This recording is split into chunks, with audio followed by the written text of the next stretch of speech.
In the past, there had been the Black Death of the 15th century.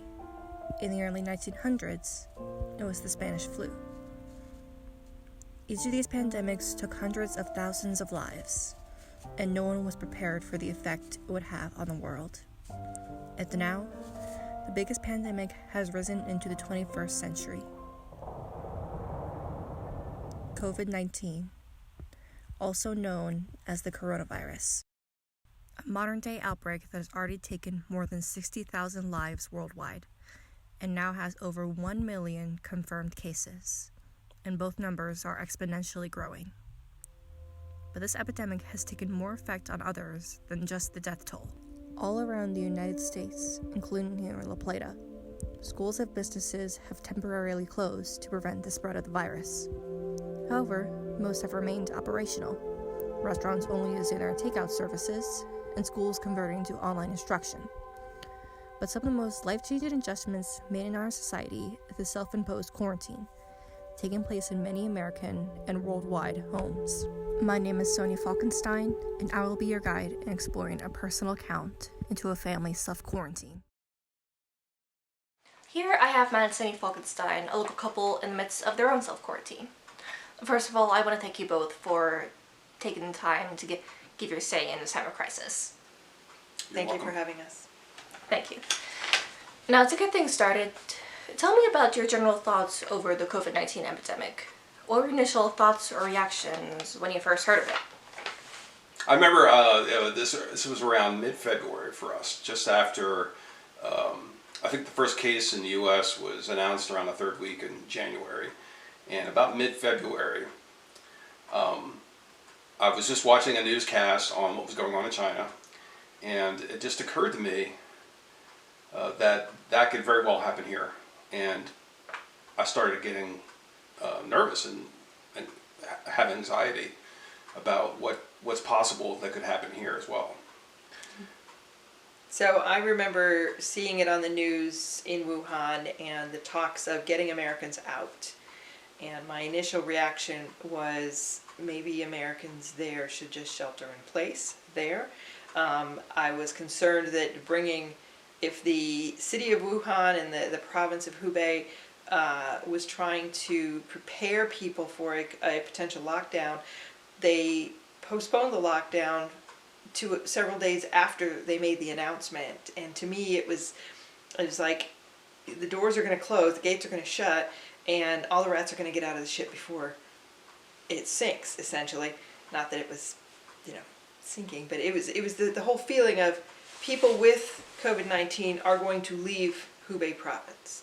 So I was concerned that Americans were coming home, that other people from other countries were going to their respective countries. But again, knowing now what we know, we didn't know how long this had been going on in China, how many other people had already left. So as it evolved, it became very clear that you can't just shut borders down immediately. People have to get home. People can't afford to shelter in place in a foreign country if that's not where they're from, or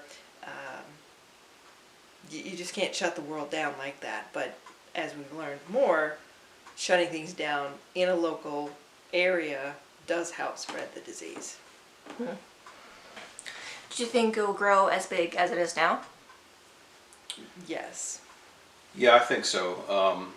Pretty early on, we were watching experts talk about it. There was an interview on the Joe Rogan show, which is on YouTube, with an epidemiologist in Minnesota, and he was talking about how big the numbers were probably going to get here in the U.S., especially since there were no indications that we were going to follow the South Korean model or the Chinese model to shut things down as quickly as possible and even more important was to start the testing. And nobody was doing any testing. In fact, I don't think we even get tests in those early days. I think so, yes, because of the type of virus it was. That the Chinese didn't know what it was. The Chinese didn't have any indication of who was going to get it, who was not. And the Chinese reaction when they started building those field hospitals, right, over in a few days, I started getting really nervous. When I started seeing that on the news, I started thinking, my gosh, why are they doing that? Why are they reacting so strongly to this? It's just flu, right? I started wondering about whether it was just flu. And understanding exponential growth, Yeah. and it reminded me of that commercial back in the day where I told two friends and she told two friends and they told two friends, and it just, you get this, what we see now on Zoom, right? And the whole Brady Bunch montage of a group of people. If we can, if you use that to visualize how many people this touches and spreads to, and then now bring it to a global stage, right? So. How did the thought of a worldwide pandemic make you feel as an individual, and how it affect the way we live? As an individual or as a family, my initial reaction very early on was, and I have a very, very small pantry in a very large, well, it's not a very large house, but it's a good sized house for a family of 4, and we have a relatively small pantry. Having a European mother, we don't really shop for months on end. We don't go to Costco. We don't go to, when we go to Walmart, we even buy smaller sizes. As an economist might say, we only buy what we need. And so early on, seeing this and understanding that the Chinese were being locked down for 2 weeks or more, and the Japanese were being locked down, and the South Koreans were being locked down, it started to realize, I think, when the Italians started talking about people should stay home, people, in Venice, closing and canceling Mardi Gras, was a real big surprise. But knowing this is going to come here, and we are not prepared, our family is not prepared. So I went to extreme lengths to go to the store more frequently. Every other day I would come home with a week's worth of groceries, and I think people in the household started to scratch their heads and things, oh my gosh, she's losing it. What is she doing? But it was almost as though you could see the writing on the wall. To me, it was the field hospitals in China, and also that whole fiasco with the cruise ship in Japan, and how they didn't know what to do with this cruise ship. And I started thinking, there's cruise ships all over the world. That means if there's problems with that cruise ship, there's probably problems with others, and that means it's spreading. It's definitely spreading. Because this is the time of year when cruise ships reposition themselves, right? Yeah, They'll start going through the Panama Canal. Yeah. And then the cruise ship off the coast of California, it was almost as though, the ships got cooties and nobody wanted them to dock, and our president didn't want to see the numbers increase in the United States like it did in Japan, when it was inevitable. And then you start thinking, these people have to be treated, these people have to be seen, these people need to know what's happening. They need to be on land, they need to be in their own homes, they need to quarantine themselves. It started to get really scary. We were preparing for a trip to Japan, and near February, I guess we can get the date for you, when we started to think about, I think this was right when the cruise ship arrived in Japan, and it was, the people were testing positive. They started to build hospital-like triage centers right outside the cruise ship. right outside the gangplank for disembarkation. And we started thinking, if this is going to Japan, we are not going to Japan in April. And we haven't really invested a whole lot into it because it was a special type of a trip, but we knew we wanted to get, at least the people who were arranging the trip, to let them know we were not comfortable with this. How did you both prepare for your family self-quarantine? What sort of measures did you take? Went shopping a lot. About 3 or 4 times in 1 week, right? Something like Right. that. Not hoarding per se, but buying things I normally wouldn't have bought, like more canned foods as opposed to fresh foods, more frozen foods. Yeah. We don't have an extra freezer, so what we had to do. but stocking up on more things that could be easily made into like a casserole or a one meal dish.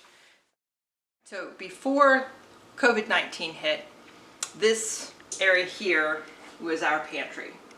So a family of 4 would have standard dry goods, non-perishables in a closet. So typical cereal, cat food, canned foods, peanut butter, regular staples, pastas, right?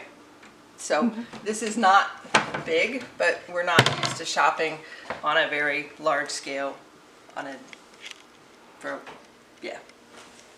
All right, so following what we saw in China, we cleared out where I used to keep appliances in this entire shelf. We moved the appliances to a much more consolidated piece of real estate, and the rest became food for a family of 4 if we had to be quarantined or closed into our house for any given length of time. I'm getting the mail using extra COVID-19 sanitation practices. So we have a box that we will put the mail into using some tissues to pick up the mail, and we'll leave it in the garage for about a day or so. And then tomorrow we'll just do it again and cycle through. So this is our contaminated mailbox. And yes, toilet paper, tissues, paper towels, Right. things. My whole point was, if I got sick in 2009, it was never confirmed that it was H1N1. It was never confirmed whether it was SARS, but I was tested for flu strain A and B, and they both came back negative. And I ended up with pneumonia in one lung and spent 4 days in the hospital, and I was never on a respirator, but I couldn't imagine what that would be like. But I know that it was terrifying to be in a hospital away from my family for 4 days with pneumonia, with kidneys starting to shut down, and a high-grade 104-degree fever. This was not going to happen to me again, and this was not going to happen to my family again. It was terrifying. Yeah, and I've had, I normally get allergy-caused, or often get allergy-caused pneumonia, like a walking pneumonia. And I get lung infections pretty Very easily. quickly. And I have some pre-asthmatic conditions, I guess, according to my doctor, because I just seem like a drop of the hat, I get a lung infection. So we saw this as a big red flag that we probably should be careful about, how we're exposing ourselves, and we should probably start preparing. Getting back to your question, buying materials, buying toilet paper, paper towels, napkins, that kind of thing. We didn't know at the time, obviously, that there was going to be a run on toilet paper. No. But it is sort of an American thing to do, I suppose. When it snows, to buy toilet paper. you buy toilet paper and milk, and every time I had, every opportunity I had, and you're kind of particular sometimes when you get toilet paper. So I was even going for the, low brand, bottom of the barrel. I didn't want to make it look like I was being a hoarder, Yeah. even 2-3 weeks before it became apparent in the United States that, oh my gosh, this country might also experience the same things that are going on in Italy. It was before Spain happened. Since the crisis is changing every day, how much longer do you expect this pandemic will continue? I hope not as long as I fear. I fear that it's going to go through summer, maybe June, July, until there are tests that are very readily available for individuals who have already been affected by coronavirus, such as a serology test, to say who's had it, who hasn't, who might be immune. I think we could move into a direction of more people getting back to work, maybe people who have been exposed already, because there's going to be no vaccine for the coming near future. I think it's going to be difficult to say for those people who might still have underlying health conditions, without any type of vaccine and without knowing who's already had it and who hasn't, it's going to make people stay at home longer, and it's going to keep businesses closed, and it's going to keep employees, people, who want to get back to work from working. Yeah, I'm thinking, based on what happened in China, it's been about 8 weeks, 9 weeks there, 10 weeks, something like that. And they're just now, this is early April, they're just now starting to get businesses open again and get the economy going again. But there's also If we started in March, it'll probably go through maybe through mid-May or so. That'd be my guess. And then, but getting the economy going again, it's going to depend on whether there's more waves or not. Because this is a very spread out country, we have large expanses of space in between cities.